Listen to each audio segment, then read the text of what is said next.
because that's what they're born with. They're born with smartphones. They're born with tablets. They're born with technologies. That's what they are. Okay, so these are the type of generations that we have in our church. Invest our time and energy to know Gen Z better. It is not only for our parents, but also for the church family. We need to know them better. Your children need your presence more than your presence. Presence, not present. Stop fighting the hand trying to help you and give Jesus a chance. Now, be the bridge to the next generations.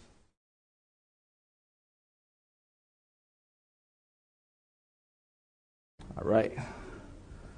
So, before I start my sermon, as a preface, first and foremost, the message that I prepare applies for me first, before it applies to everybody else. So, it's even though I'm showing all these things, but deep down, it actually applies for myself. So, the title of mine is Bridging the Gap. So, this is one thing that I've been thinking about. What kind of sermon should I give it to? And you will see later on. So, what is the definition of a church? So for the past couple of months, we started moving in this new building since February, right? January, February. So one of the problems that I tried to actually change was our address. So if you type in Google, you put First Indonesian Seventh-day Adventist Church, guess what's going to show up? 3145 Plainfield Avenue, South Plainfield. So it still goes there, because I remember a couple Sabbaths ago, there was someone that comes in and then they went to the old church.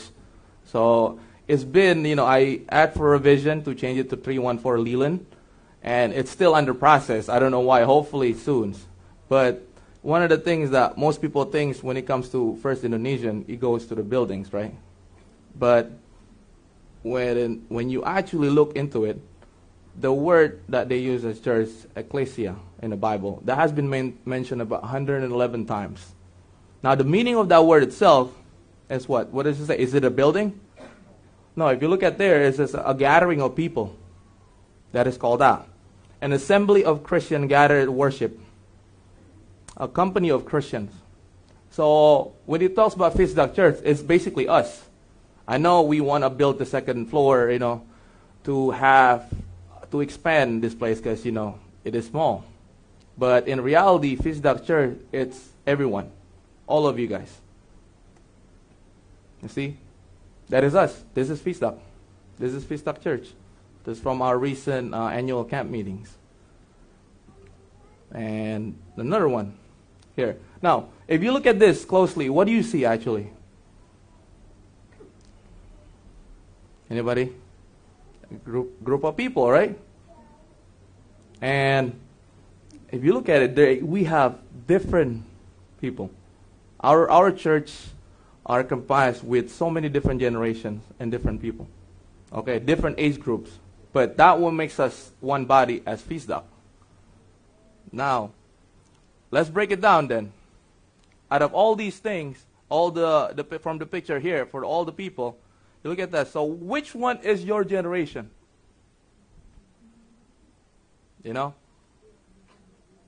Boomers, yes, boomers. Is there any silent generation? Is there anyone that is over 76? No, right? Okay. So the oldest that we have is baby boomer. How many of us are Generation X? Who's 41 or 55? 41 years old to 55. There's a lot of us, right? And then millennials. Who's millennials here? I am. I think majority of our church are mostly millennials. Well, it's a toss-up between millennials and the Gen X. Okay? And then who are Gen Zs? You're not Gen Z. So, 25. The oldest you can be for Gen Z, 25, 26. So, that's Generation Z. Okay? If there's a family in our church that covers all the generation, who do you think which family it is?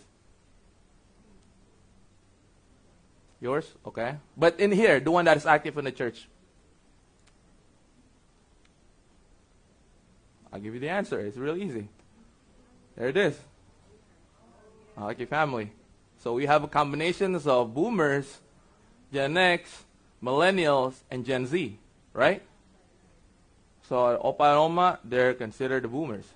Angli and Tanta Lucy, the Generation X. And Julifer, Jen, Del Millennial, Jen is borderlines, I think. Millennials, and then Jason is the Gen Z.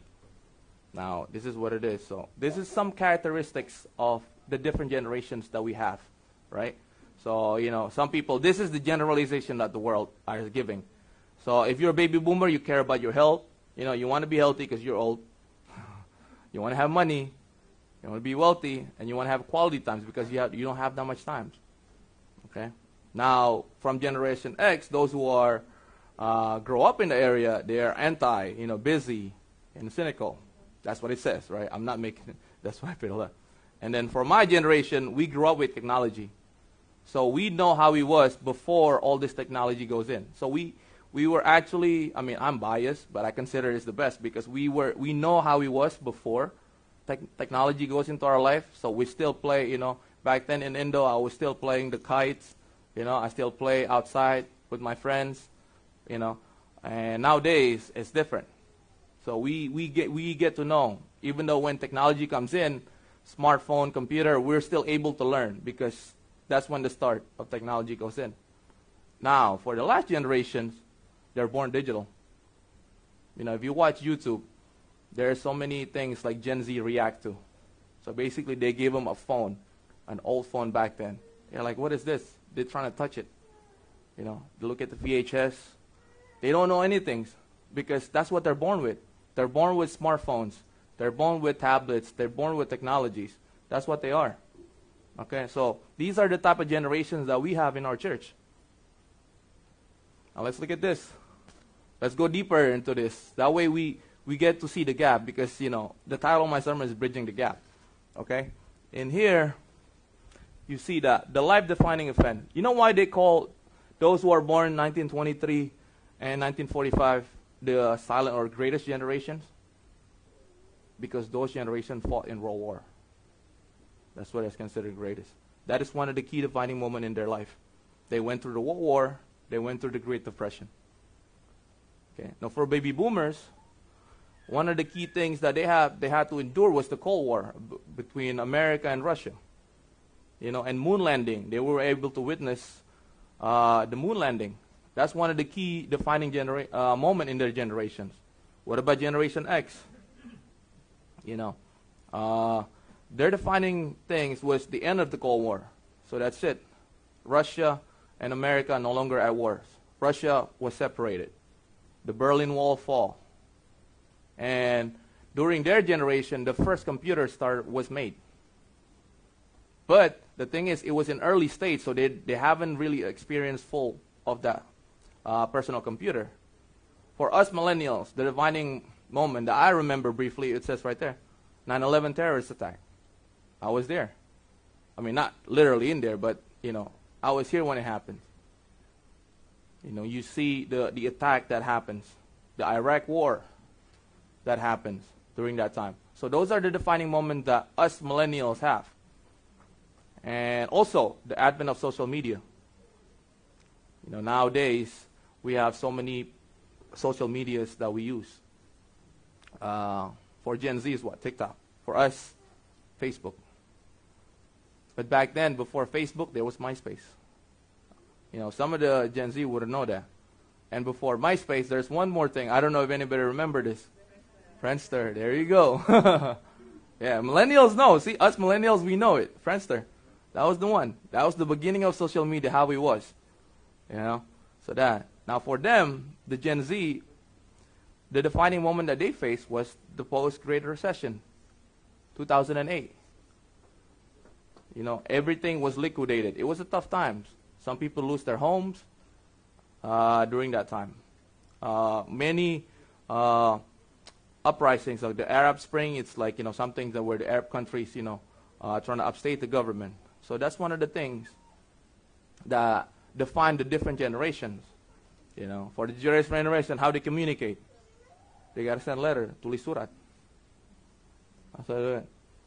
For the boomers, whoa, finally, we got a phone. You got to roll it there like this, that. I remember, I used to have that phone. You got to go like this, and call. You know, back then you know someone's phone number. You know, we were smart back then. I memorized it. Oh, this is the number. You know, nowadays, if you tell me somebody's number, you don't know. All right? That is true. Now, for the Gen X, they start having email. The internet was already invented. So they can start email, they send short messages. For us millennials, you know, we got instant messages. You know, chat apps, you know, back then. AIM. I don't know if you guys know. Yahoo Messenger. Those are the times that we use. Okay?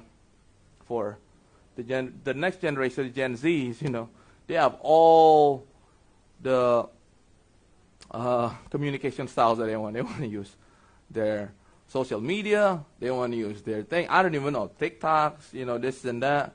So that's one of the things that they have. You know, so as we go, all these things, you know, hobbies. The hobby of back then was reading, then evolved to watching TVs because TV was invented. Then serving the internet for Generation X. Millennials, us, I mean, I'm guilty of this, video games. Video game was created at our times. So that's what we like to do, play video games. And Gen Z, it's here, it says music streaming. I might be wrong, but I guess you guys like to listen to music. So, yeah. Let me just see here. Let me see if I can bet something, okay.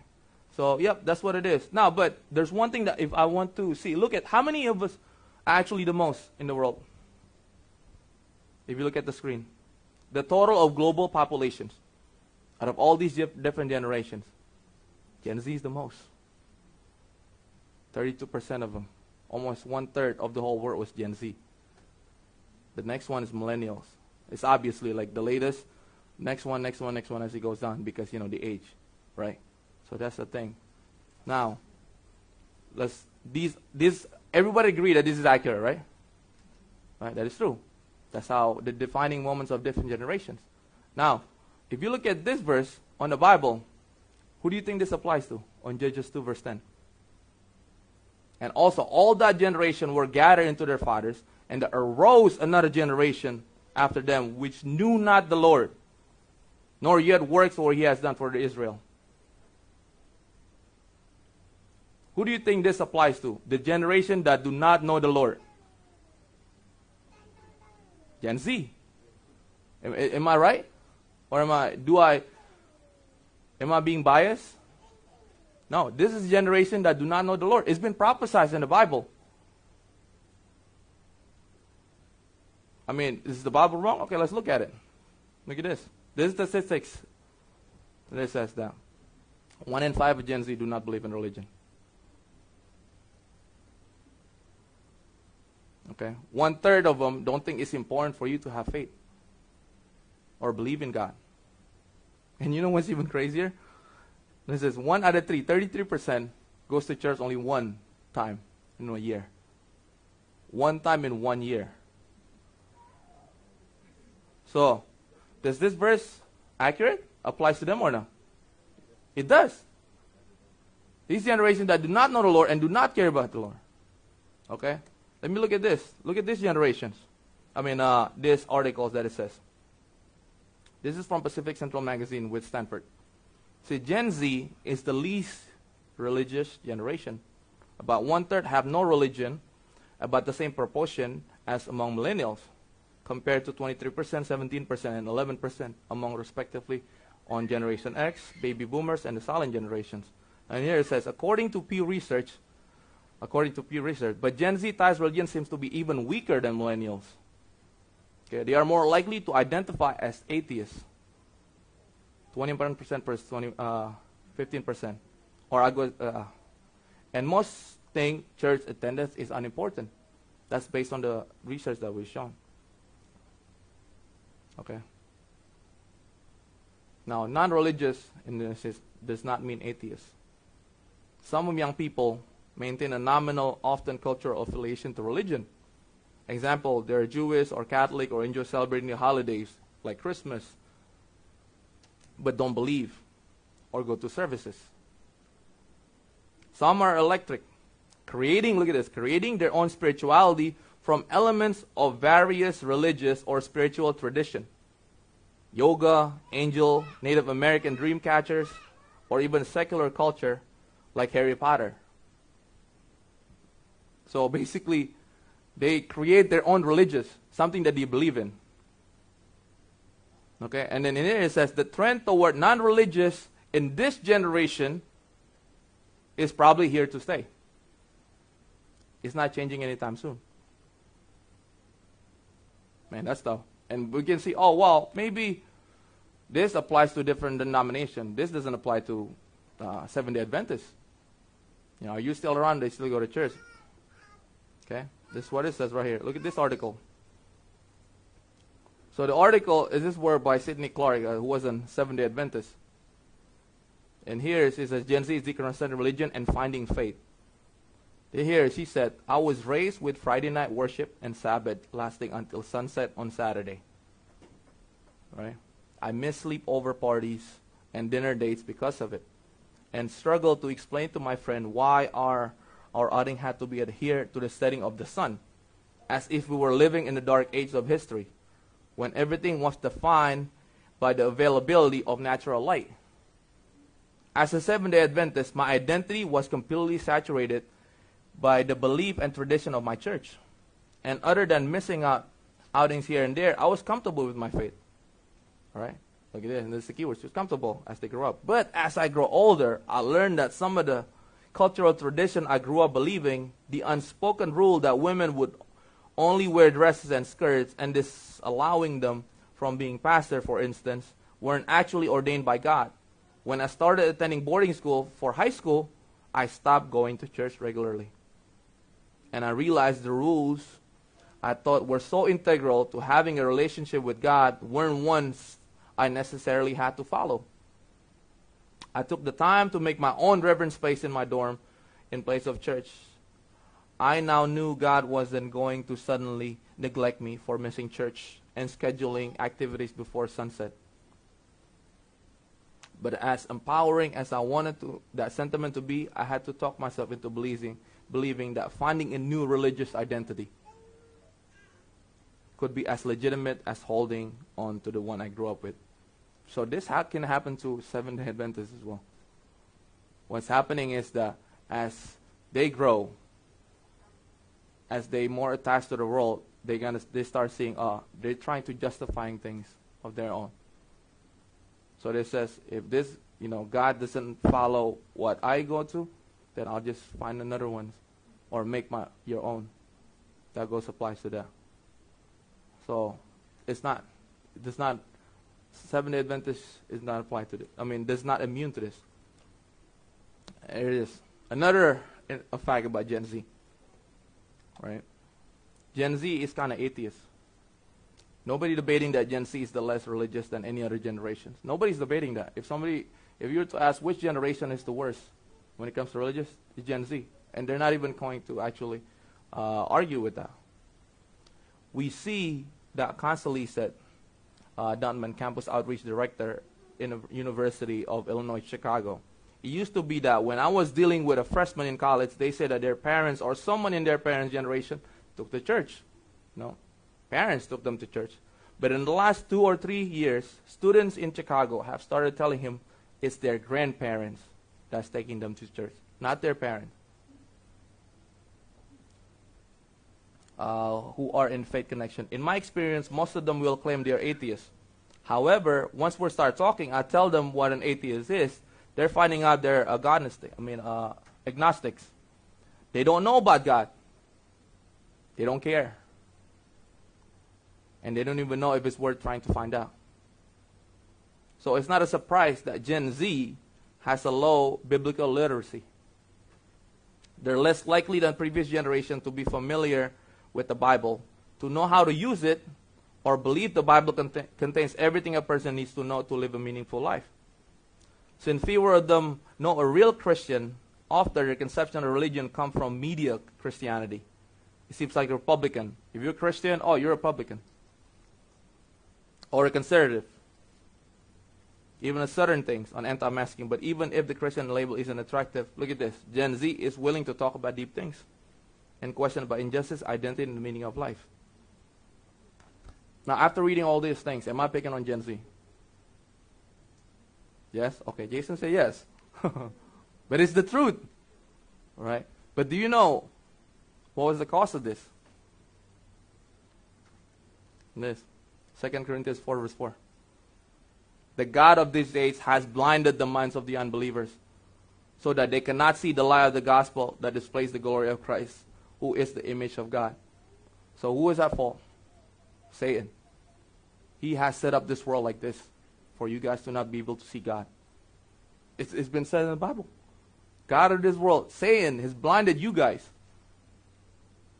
And you guys are being put in the tough situations as you grow up in this generation.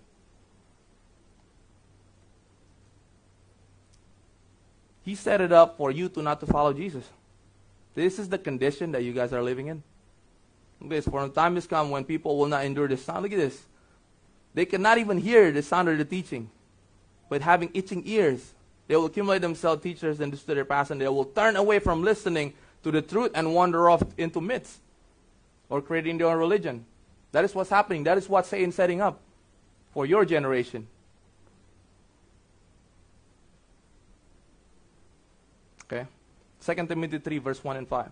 Because know this, in the last perilous days, times will come.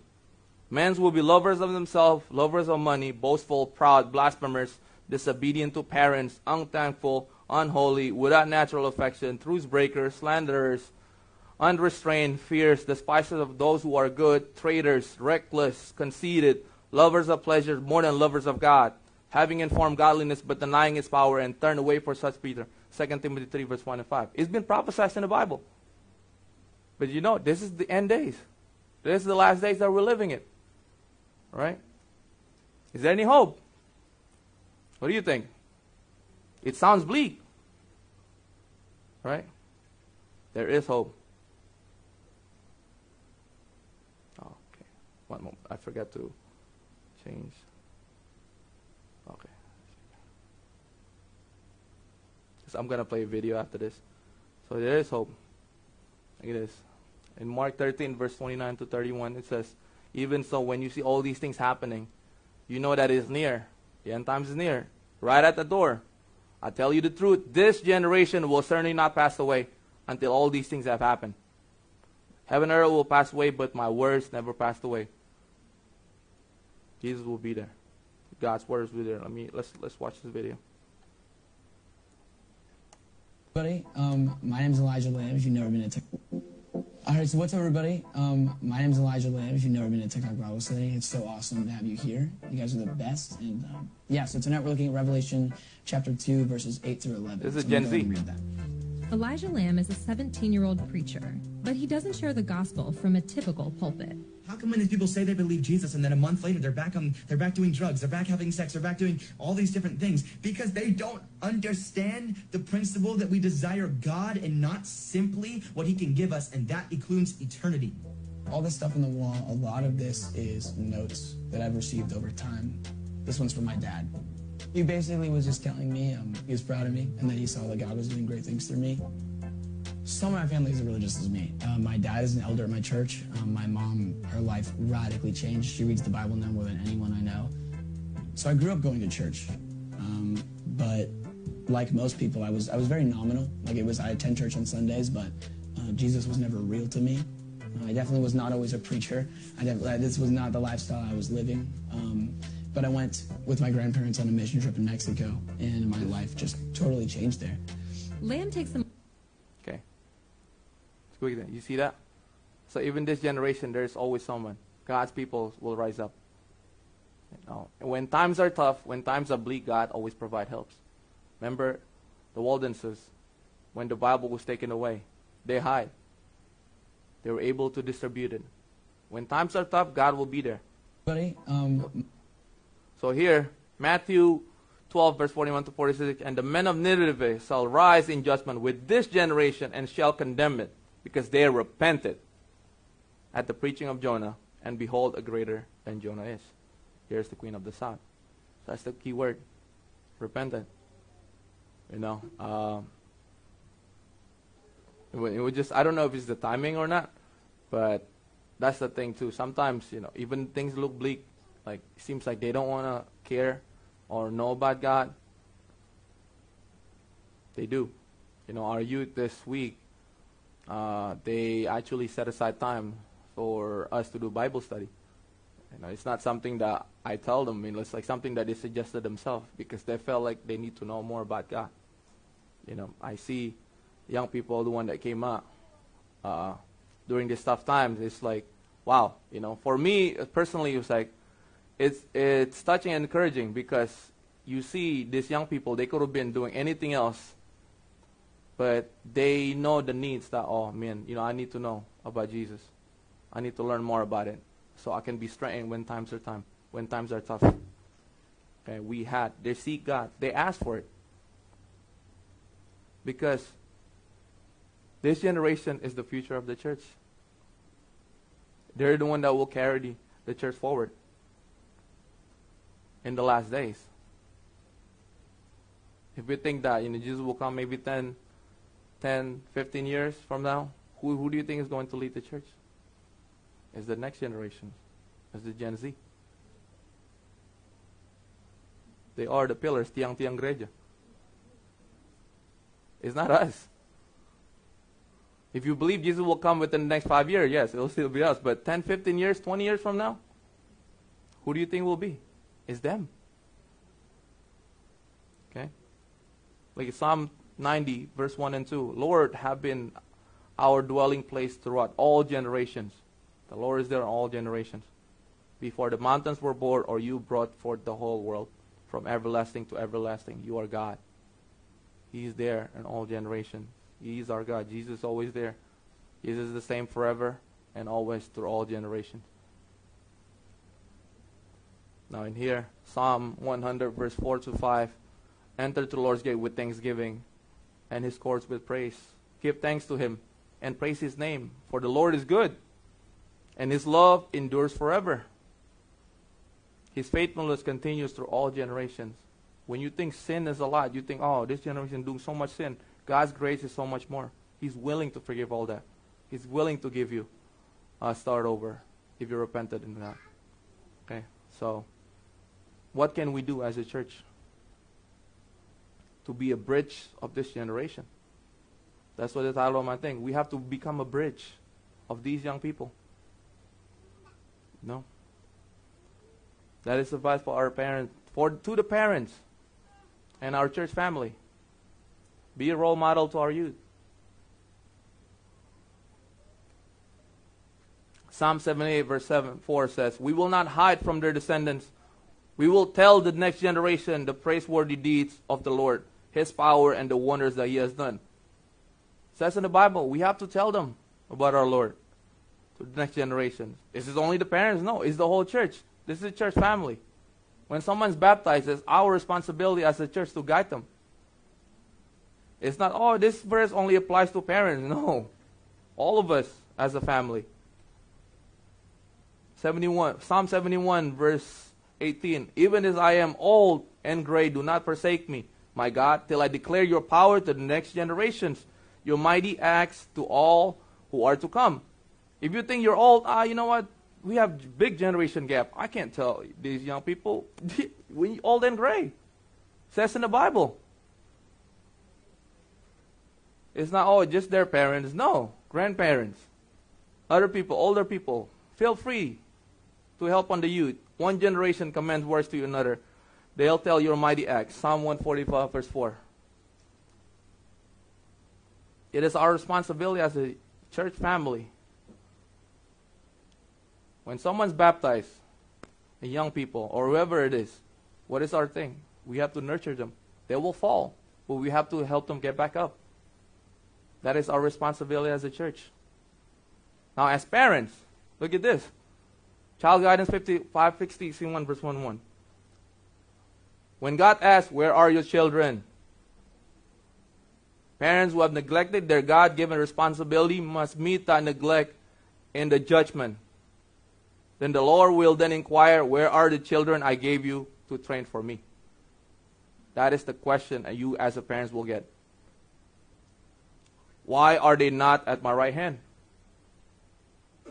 Many parents will see then that unwise love blinded their eyes to their children's fault and left those children to develop deformed characters unfit for heaven.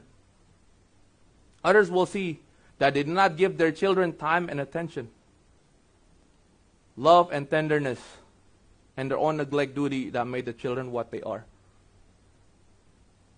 It says that it is your responsibility as parents.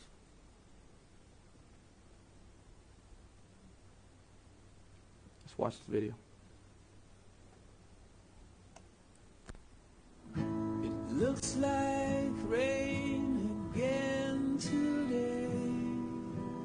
Dark clouds gather and fill the sky. Don't know how to talk to you, just know how to say goodbye. Have you actually got a driver's license? I don't think so. Go back where you came from. Go back where you came from.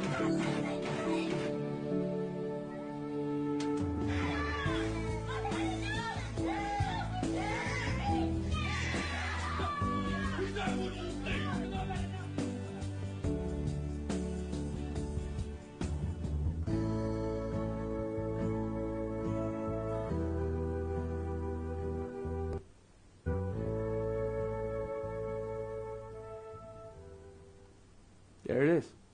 It's an example, guys. That's one advice. Be a good role model to all children. You can't tell them that you got to be a good Christian, but you're not one as well. You can't tell them don't drink if you don't drink yourself. Action speaks louder than words. Right here. It says right there. Especially in this generation, Gen Z. Their principle. They have a strong principle. Gen Z feels strongly about some principles, welcoming diversity, not challenging someone else's belief, and less strongly about others, lying that moral principles don't change with society. One of their favorite principles is what? Matching actions to words. About 4 out of 5 Gen Zers said they would stop buying brands and spread the word about companies if they thought their campaigns were macho, racist, homophobic. You know what this means? What it says these days? You get canceled. This happens a lot. Right? That's this type of generation. You get canceled if you do something like that. So when asked how a Christian could appeal to them, Gen Z first choice would be seeing how the person behaves, allowing their action to speak rather than using words to explain their faith to me. That's it. We're not doctrinizing them. They're not going to listen to words. They look at your actions.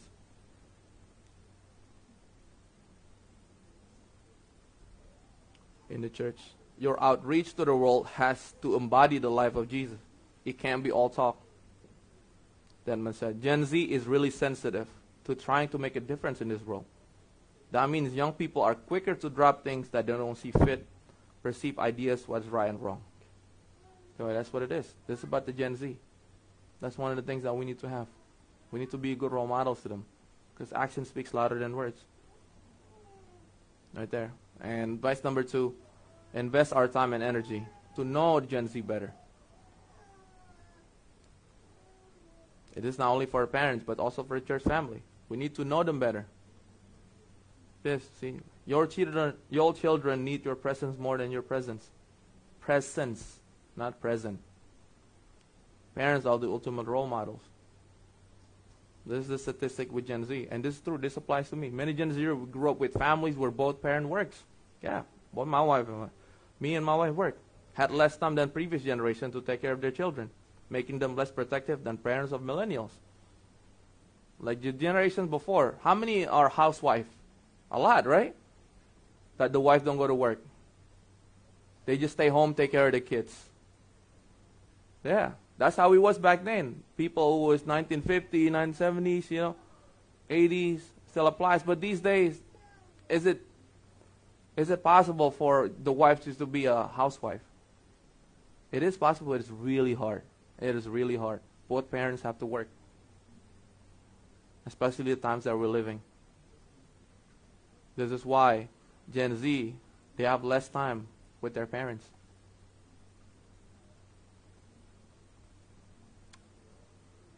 Right there. 2 Corinthians 9:22 and 23. When I am with those who are weak, I share their weakness. For I want to bring the weak to Christ. Yes, I try to find a common ground with everyone, doing everything I can do to save some. I do everything to spread the good news and share its blessings. Now, what does this mean? Those who are weak. It means that we try to understand these generations. Know that they are do not know the Bible, the least knowing. Understand them. Say who are weak. I share their weakness. We become like them. We try to understand them. Not to hold them to a certain standard, but also to find a common ground so they can be able to actually learn more about God. See, I put this picture right here on the side, a puzzle that don't fit. You know what I mean? Because I have said this before. Because us as parents, sometimes we look at our parents to how to parent our children. This is personally. But unfortunately, that doesn't work. Because you know why? The world that we live in does not exist. Back then, the back then world, if we try to apply the same type of parenting to our children, it's not going to fit. Because we can't teach our kids the way our parents teach us. Because our world back then was different. Their world is different. So we have to find a common ground, like the verse says, for you to find who they are and to be able to teach them and find Jesus. Find the triggers. You see? As you see the one on the TikTok.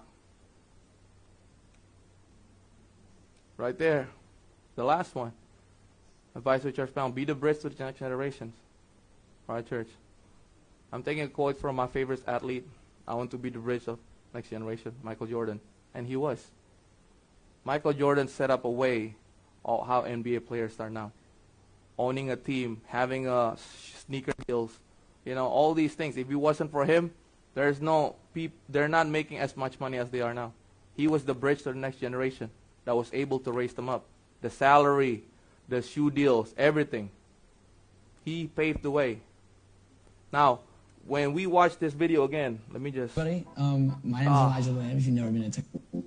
All right, so what's up, everybody? Sorry, I can't fast forward. Let's just watch it again. It's so awesome to have you here. You guys are the best. And yeah, so tonight we're looking at Revelation chapter 2, verses 8 through 11. So I'm going to go ahead and read that. Elijah Lamb is a 17-year-old preacher, but he doesn't share the gospel from a typical pulpit. How come many people say they believe Jesus and then a month later they're back doing drugs, they're back having sex, they're back doing all these different things? Because they don't There's one thing that I want to emphasize the here. principle that we desire God and not simply what he can give us, and that includes eternity. All this stuff on the wall, a lot of this is notes that I've received over time. This one's from my dad. He basically was just telling me he was proud of me and that he saw that God was doing great things through me. Some of my family is as religious as me. My dad is an elder at my church. My mom, her life radically changed. She reads the Bible now more than anyone I know. So I grew up going to church. Okay, I grew up going to church. Listen to this.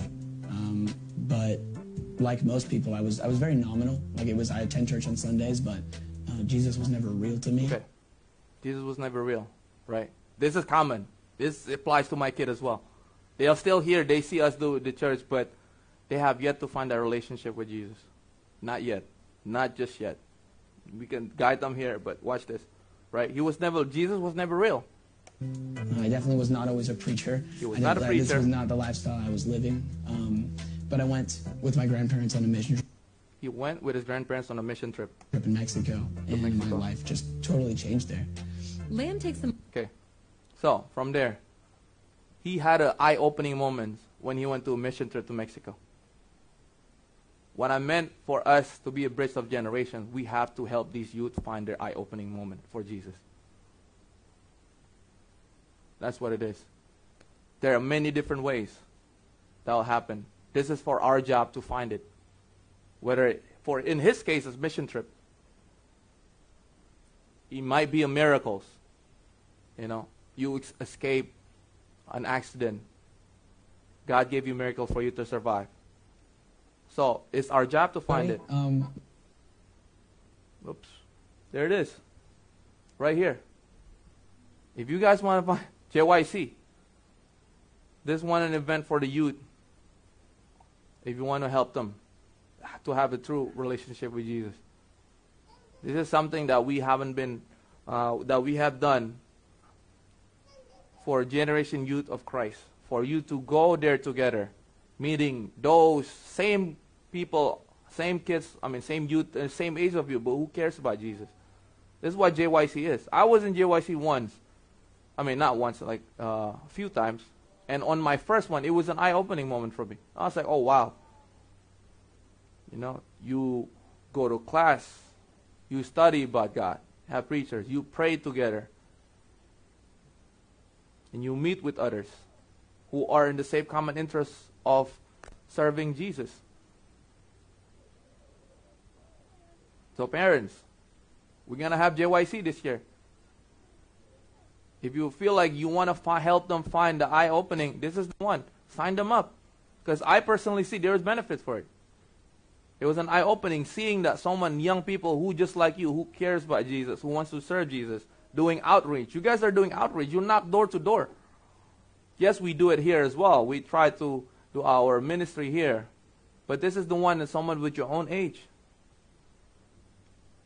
Okay, so this is from JYC, I think in Louisville, Kentucky. You see on the bottom, those are like all the Indonesians for all different churches from the whole United States. Whether it's from the West Coast, East Coast, Central, we all was there. We see each other. Right here. There was one in Florida, one in Texas, Louisville. See, all our youth, when we went to it. You guys, you were there. You should relive it. You remember how I was. See, you guys are smiling looking back to that. This was your, time. If you tell me that you guys weren't on fire back then, you're lying. You were on fire back then, I believe. Because I know, because right after, you guys have to preach. You got to share it. This was the time, if you look back. JYC. This one, I'm really trying to find the pictures of you guys them preaching, but I couldn't find it. Because, it wasn't that time. But, here, like, right after JYC, you got to preach and share how you do door to door, how you meet with other people, how you pray together. There's Wes Sanders, and he's also one of the few that actually pursue the path of becoming pastors. He had an eye-opening. From his testimony, it might be a little bit different. Because JYC might be part of it, but when he gave the testimony, what was his eye-opening moments for him to pursue Christ when his dad was sick and was healed? He said that. It's like, when my dad was sick, I went through some kind of way, and when he was healed, I was like, okay, you know what? This is the path that I want to choose to become a pastor. So he experiences eye-opening moments.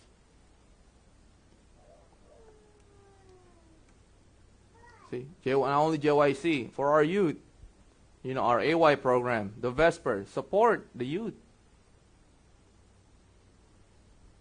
We can't just like, we're busy and tired, let them do whatever. No, it's not. We have to actively be proactive, not reacting. A lot of time we're reacting. Oh, it's happening. Oh, let me do something. No, you have to be proactive. You got to do it before you see it. Okay? Now for the youth, for the Gen Zs, I only got one advice for you guys. Stop fighting the hand trying to help you and give Jesus a chance. Have a real, let's say that person Elijah, trying to have that step, a real relationship with Jesus. Jesus asked for everything, but we try to give him less. Because it's not surprise. You guys are the most in the world, but you guys are facing the most challenge. Yeah. The mental health of Gen Zs compared to all the different generations, they're really bad. They worry a lot of things because they're born digitals. Mass shootings, suicides, look at that. Global warming, separations. Gen Z are the one that is being attacked a lot mentally.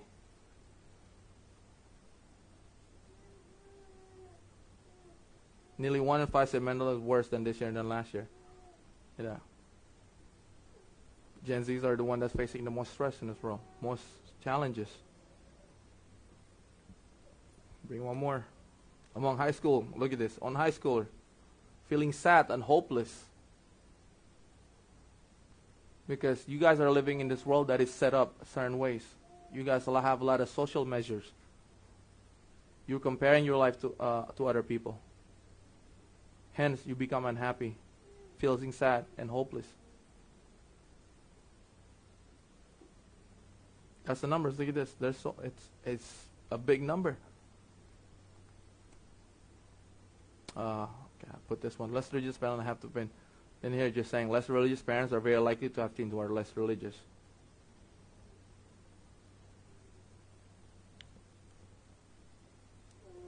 See, this is one statistic as well, which is pretty crazy.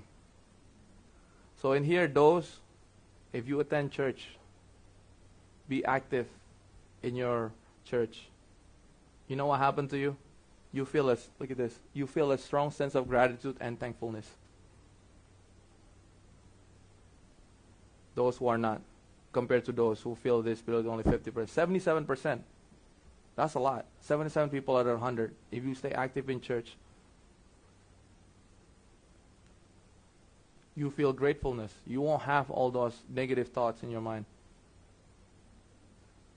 Those who think religion is very important, 90%. Look at this. If you think religion is important, nothing percent, you will feel grateful. Okay.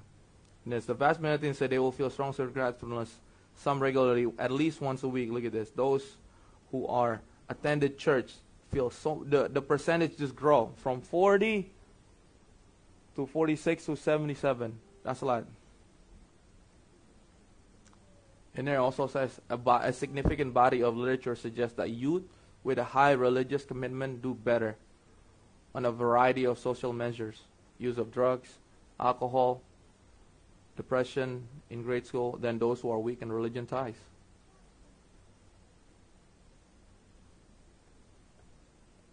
Religion help when you're facing social measures today. It's tough. You guys have social media. You see everyone's life. And you start comparing to yourself, oh man, why can't I be like that? But once you be active in church, you serve the Lord, what's happening is your mindset will shift.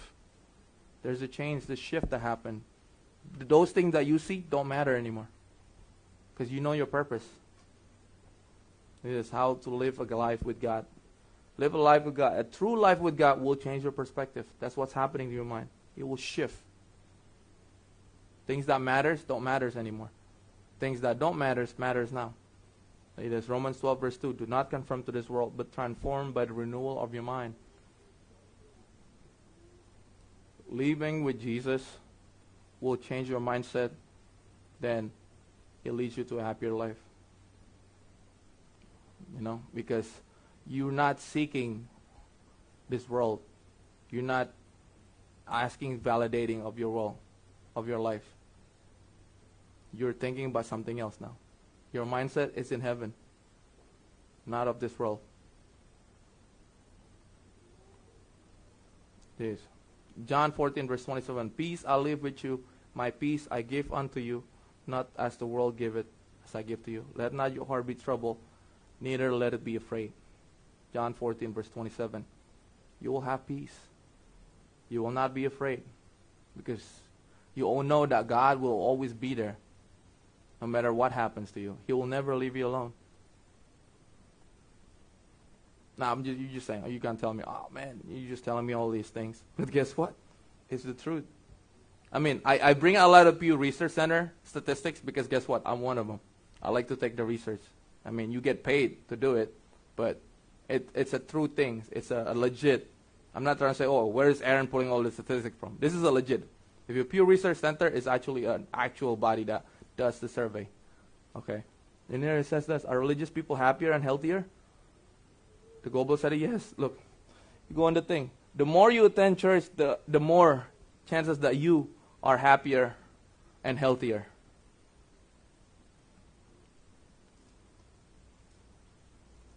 Like this. Nearly half of cancer center that worldwide link preventable factors study shows. But look at that. Risky behaviors like alcohol and tobacco. use continue to be the leading cause of preventable cancers. All these things can be prevented. Now, us, if we apply God's principle to put our body as the center of the Holy Spirit, temple of the Holy Spirit, of course we're not going to be associated with alcohol and tobacco. Those are half of the debt. It means that it's something that you can prevent it if you choose to. Right here. That's another one right here. See, the more happy you are, if you attend more weekly or more, it says that. And what's crazier was this one right here. If you attend church, it says that your life expectancy goes way higher. I mean, I don't know how they come to that. See, if you don't attend church, it goes lower. But if you attend church, I mean, I will read you the statistic, but it's going to take time on that one. That one, the charitable giving as well. Those who goes to church tend to be more giving. So you live longer. You are happier. So here, heal me, O Lord, and I will be healed. Save me, and I will be saved. For you are the one I praise. Jeremiah 17, verse 14. Jesus will give you healing for your problems. Gen Z, you guys are having so much issues in your life. But surrender yourself to Jesus. Have a true relationship. And you will be healed. He shows mercy for generation to generation to those who are fear Him. Luke 1 verse 50. It's there. If you think you're not worthy, God is always there. He shows mercy to all generations. It's almost done. And in here, Matthew 7 verse 7 and 8. Ask and it will be given to you. Seek and you will find it. Knock and the door will open to you. For everyone who asks, receive. For those who seek, finds. And to him who knocks, the door will be open. Matthew 7 verse 8. And the famous verse, come to me, all you who are weary and burdened, and I will give you rest. If you guys having problem in your rest, come to Jesus. Take my yoke upon you and learn from me. I am gentle and humble in heart, and you will find rest for your souls. Gen Z, youth, you guys have nothing to lose. If you're suffering right now, nothing to lose and everything to gain. Now, living surrendered to Jesus, I used to fear giving control to Jesus because I thought that it would mean that I would have to give up all my hopes and dreams. Now, we want to be in control, but guess what? I can honestly say that as I strive to remain surrendered to Christ, I find contentment and joy I never experienced before. You don't need to worry keeping up with the Joneses. Oh, I need to have a new car. Oh, I need to have a new house. Oh, I need to have this and that. No. Those thoughts, gone. Oh, I wish I can be on this vacation or going here and there. No, gone. You find contentment and you find joy if you surrender your life to Jesus. Guys, nothing to lose, everything to gain. As I said, we go back to here. You guys are the least religious generation ever. But guess what? If you can have it through revival, stay faithful in Jesus, and overcome all these things, you became the least to the greatest. Because guess what? You guys are facing the most challenges out of all other generations. You became the least. If you stay faithful, you will become the greatest. Because you have overcome the hardest trap that Satan has set up for you. Generations. Okay? So give Jesus a chance. You got nothing to lose and everything to gain. I bring all this in Jesus' name.